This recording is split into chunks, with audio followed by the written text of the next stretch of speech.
Welcome everyone to another episode of Heavy Forehands with Toro. This is your host Felipe Acosta, and I hope you guys had a great weekend. We had a Labor Day weekend here in the United States, and I play a lot of tennis. I enjoy my break, and I'm ready to tackle this week again. Before we start discussing the topic of today, which is the US Open draw, both in the men's and the women's side, I'm gonna be telling you guys to please submit your tennis videos so we can get the Toros tips section going. I already have a couple on the pipeline, but I want to have some a couple more so we can have a really good episode and we can get that going. So, anyways, guys, I also want to remind you to follow me on social media at Felia Costa One, and please subscribe to my channel on Spotify for podcasters, YouTube or Apple Podcast, whatever platform you guys listen to. Please click follow or subscribe. So, anyways, let's get this going. All right, guys, let's get going. Let's take a look at the women's draw first. In the top of the draw, we have Ostapenko playing against Coco Gauff. Who do I think is gonna win there? I think Ostapenko is a Grand Slam winner, but Coco is getting better year after year. I remember back in 2019 when she made the quarterfinals in the Wimbledon, and since then people have been like hyping her up, and they've been expecting her to win a slam soon. I was gonna put Coco as the favorite here. I think she's gonna make at least the semis. And if I take a look here at the IBM Slam Tracker, which is an AI model that predicts the matches, the winner of the matches, they have Coco Gauff to win at 67% probability. So not too bad for me. In the next quarterfinal matchup, we also have Sorana Cirtea, one of the veterans on the tour. She's 33 years old. Let's take a look at the match preview. Yeah, Sorana Cirtea, she is born in 1990. So, yes, 33 years old. She's the 30th seed, and she's playing Mukova, the French Open finalist this year. Mukova is a really good player, actually. I was watching her play. Give me a sec. Let's check. Who did she play? Yeah, I saw her play when she played Wong, and she is so versatile. She can slice, she can hit heavy, she can move pretty well, hit drop shots. So she has a pretty all-around game. Pretty good for clay. They're having that heavy shots, but she's been doing well. That was a good match against Wong. So I'm gonna put Mukova. She's the 10th seed to beat Sorana Cirtea. I remember Sorana Cirtea used to be also a really good clay court player.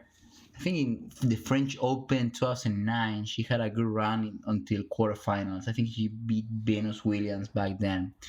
If you guys remember, it's been so many years ago, I cannot remember.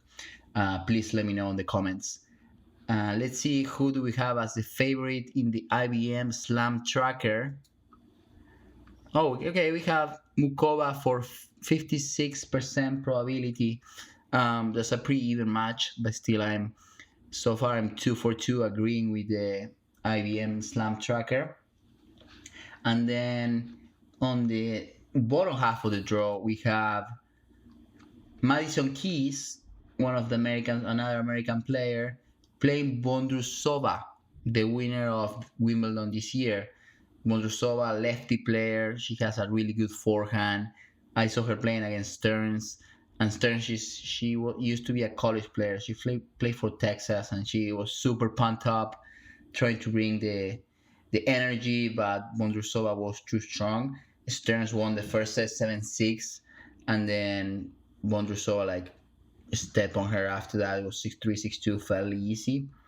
And Madison Keys, I believe she made the final of this tournament back in 2017, and she had a really good run in the 15 and 16 years. I think she was top 10 back then.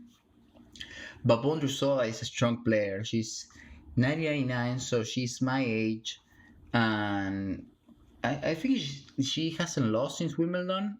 No, I don't think so. No, she didn't win Cincinnati and Toronto. So, but still, she's playing really well in fast surfaces, so she's a really good hardcore player as well. And let's see who's the favorite in this matchup right here. Let's take a look.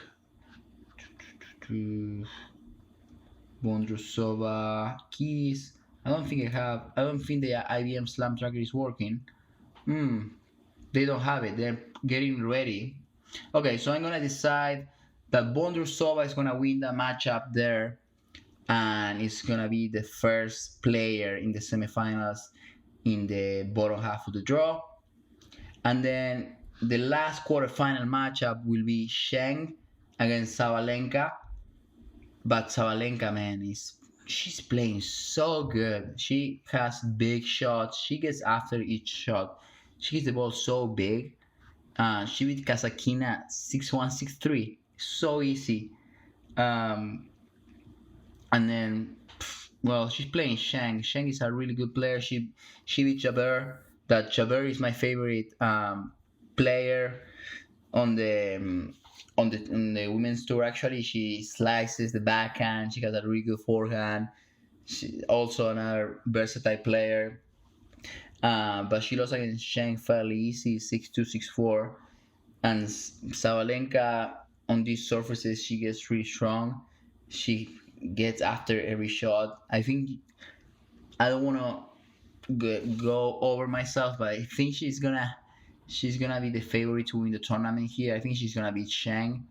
Again, this is another matchup where we don't have the IBM favorite. We don't have the slam tracker, but I think Sabalenka is gonna get into the semis. And then I forgot to mention actually on the upper half of the draw we have Ostapenko playing Coco, and I put Coco as the favorite, but Ostapenko beat Swiatek in the round before. And I watched the match, and Swiatek was kind of shaky after a fairly decent first set. Ostapenko was getting after her forehand, so Ostapenko has really big strokes. She looks kind of heavy, being honest. Like she's not a really good mover, but when the ball comes at her, she rips the ball. She hits the ball so big and flat, and Swiatek, it was kind of late on the forehand. He started shaking many forehands, and in the press conference, she said that she has some analysis to do. It's like she wasn't too happy about her performance. So let's keep going. Let's take a look here at what the semis will look like. I said Coco will beat Ostapenko and will play Mukova. And this is more who I want to win. I don't know who's gonna win here, but Mukova and Coco is gonna be a really tough matchup. But hopefully Coco can get into the final, play her first major final, if I'm correct. No, actually, it's her second because she played the French Open final in 22. Um, so yeah, hopefully she can play a final with her crowd. And then in the bottom half, the second semifinals, I think I said Bondrusova will play Sabalenka, and I think Sabalenka is gonna take that one, and we will have a really good matchup between Sabalenka and Coco. And I mean, then it's gonna be about experience, right? Sabalenka already won a major this year, but Coco is like knocking on the door. She's ready to get her first. She didn't win that French Open, but still, she's so young. She's only 19 years old, and year after year, she's making strides to get better. I want Coco to win, but honestly, if if I had to put money on the table, I would say Sabalenka will take the matchup between the two players. So that's my draw on the WTA side. I have Sabalenka win the whole thing, and we'll see how I do. We're gonna be catching up next weekend on Sunday after watching the whole draw, and we'll see. Maybe I'm completely wrong, and all my predictions in the quarterfinals are the opposite. So I wouldn't be making much money if that happens, right? But anyways, that's who I have. Sabalenka playing against Coco in the final. Hopefully a three-setter, so it's more fun. And the environment in the Arthur Ashe Stadium, if Coco gets to the final, is gonna be insane. It's gonna be insane. And let's take a look. How much is the prize money if you get into the final rounds? Dude, look at this. If you win the US Open, you get $3 million. Not too shabby, right? The runner up gets 1.5 million, and really good US Open on the fair payments, the fair salary, equal treatment to men and women. I believe the US Open has, yeah, it has the same salaries both to men and women, so that's awesome. That's what we want. Look at these semifinals. They make 775 grand. That's a lot of money, man. I wonder how much they keep after taxes. I heard from a couple of buddies that they take like maybe 30-40% from the top, and then once you file your tax return, you can get maybe 10-15% more. So yeah, what you see here, that's not what actually goes into the players' pockets, but still, it's a lot of money. All right, guys, that's all what I have in the women's side. Let's take a look at the men's side. Anyways, guys, let's take a look at the draw in the men's side, in the ATP side. So we're gonna start all the way to the top, and we have Carlos Alcaraz, the first seed, who is playing on the quarterfinals, and he beat today Arnaldi in straight sets. Good win for Carlos, 6-3, 6-3, 6-4. And before that, he beat Daniel Evans in a really entertaining match in four setters.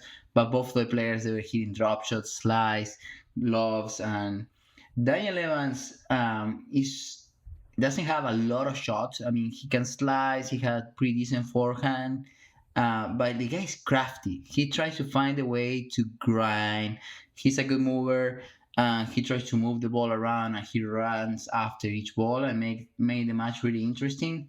But I think like having only a slice on the backhand makes it really tough to play Carlos. But still, he made a 4-4 setter against Carlos. That's pretty impressive.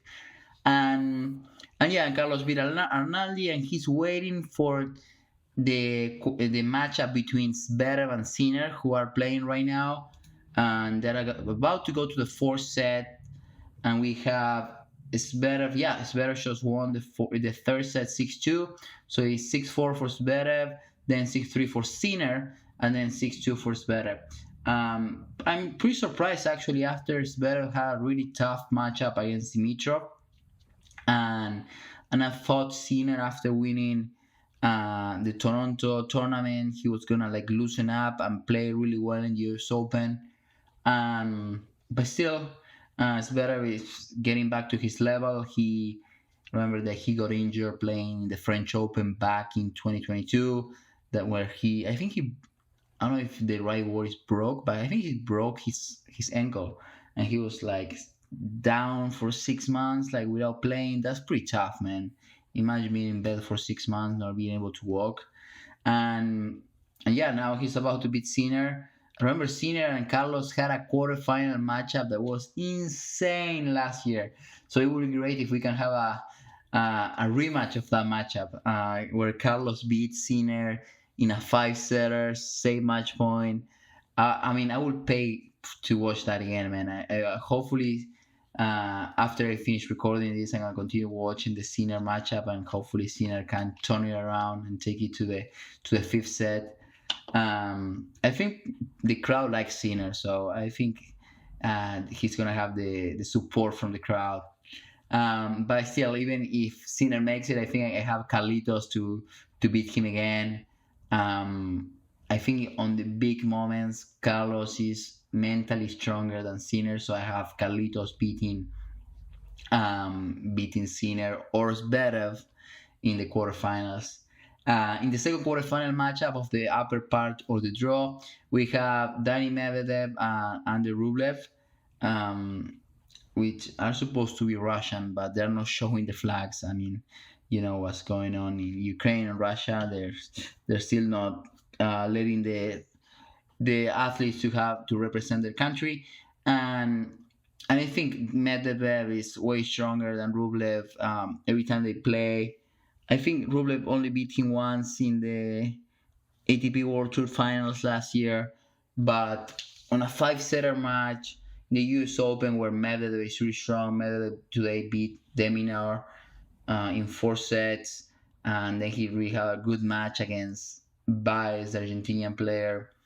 I think in the US Open, Danny's really strong. He has a really good serve, and and from the baseline, he's so solid. And Rublev is gonna get tired of like swinging forehand, forehand, forehand, and not being able to hit a winner against Danny. So I think it's gonna be a four-set win for Danny Medvedev, and we're gonna have an interesting semis between Carlitos and Danny. Going to the bottom part of the draw, we have Francis Tiafo and Ben Shelton, an Americans player here finally. And Tiafo, he gets pumped up playing the US Open. He loves playing the US Open. You guys remember last year, he made a good run, losing the semis against Carlitos. He beat Rafa, even though Rafa was not in his best shape. But still, anyways, he loves playing the entourage. He loves the energy of the entourage. And Bill Shelton the same, man. Like he had a good year early in the year. Remember, like when he made, I think quarterfinals in the Australian Open, but then he was up and run, up and down. He didn't have a good clay court season, and then going into the Winston Salem tournament, the Cincinnati and Toronto. I don't think he won more than two matches there.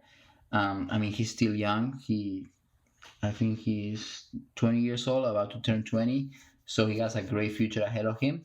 And it's awesome that he's now in the quarterfinals. And man, he hits the ball so big. He destroys the ball.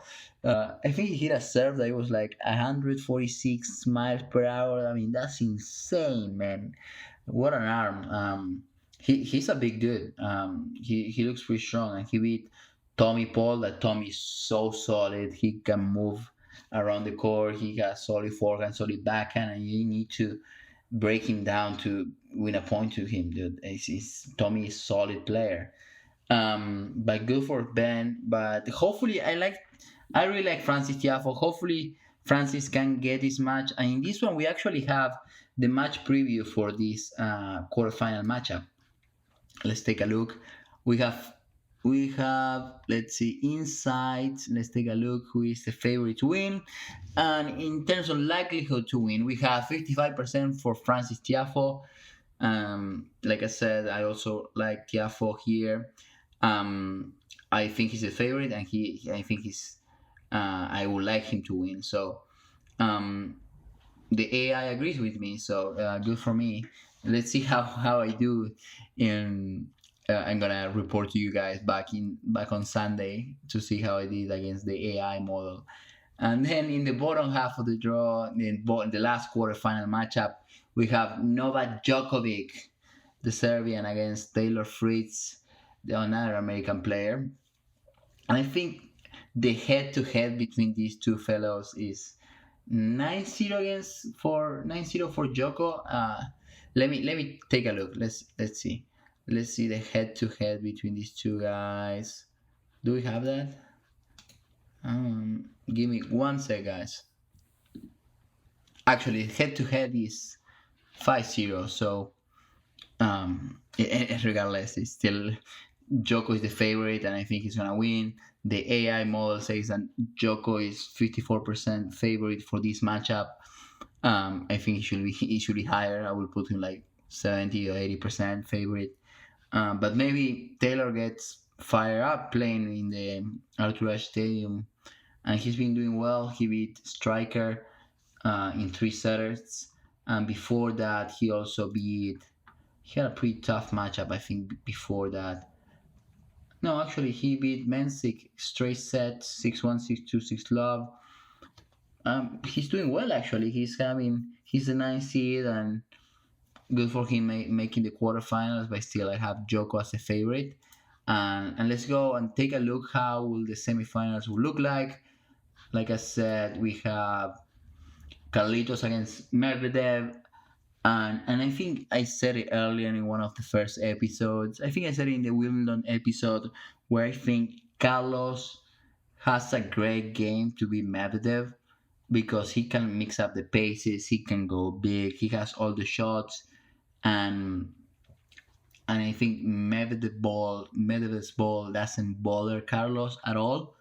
And I think unless Danny is moving so well that is making each shot and really deep and making Carlos work, and he's serving big, like he's really serving big, and Carlos doesn't cannot get into the rhythm. It's gonna be really tough for Danny if that doesn't happen. So I think I'm gonna have Carlitos there to make the finals, and then who else do we have here? We have Francis playing against Joko, and I have the Joker beating that match. Is gonna be, I think, a straight set match, maybe a four setter. So again, we're gonna have a final between Carlos and Djokovic. That's my prediction. We'll see if I'm correct. I think I have said it before. When these two guys play at their level, they're so far ahead of the other guys. The only way I see this happen in another way would be that they have a quarterfinal matchup that it is um, maybe like a five setter, like a 5 hour long match, and then they go and play the semis and they're physically tired, maybe kind of injured, and then they will lose. But if both of them are healthy and they're good in terms of stamina, they should be in the finals. And and I think I said it before, Joko is the favorite to win this US Open. Hasn't won it since 2018. He made the final in 2021, where Medvedev played so well, and I think Joko had some pressure to win like the four slams in a row. Remember that he was going for that record.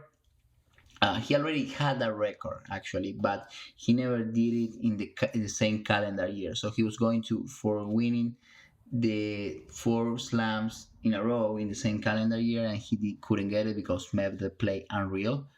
Um, and since then, he hasn't played the USO because last year, because of COVID, Joko is against getting vaccinated. I mean, it's his choice, right? But the Americans didn't let him to get into the country, and that's fine. Joko, you need to follow the rules. But now I think Joko is gonna play against Carlitos, and he's gonna win the U.S. Open, and that will bring him up to 24 majors. So yeah, that's my prediction. Let's see how I do.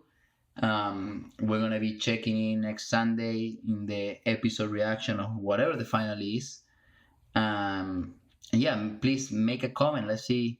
Let me know your thoughts. Let's see if we agree on who is the favorite to win in the men's side of the draw. Thank you all for listening to this episode. I really enjoyed this one. I hope you guys enjoyed it as well. I love the predicting aspect and then compare and see how I did. So please leave a comment. Let's see how you guys will have predicted these quarterfinals, semifinals, and finals matches. And we'll catch you guys in the next episode this Sunday when we're gonna be continuing this US Open discussion. But before you guys leave me here, please subscribe to my channel and also follow me on social media at FeliaCosta1. And one more reminder to continue sending me ideas of how you guys want to continue this podcast, where you guys want me to take this podcast. I have a couple of ideas I already shared with you, but this is a podcast for you guys. So feel free to send me your opinion, your comments, and ideas of how to take this forward. So anyways, guys, thank you all one more time for listening. Heavy forehands with Toro. Have a good one.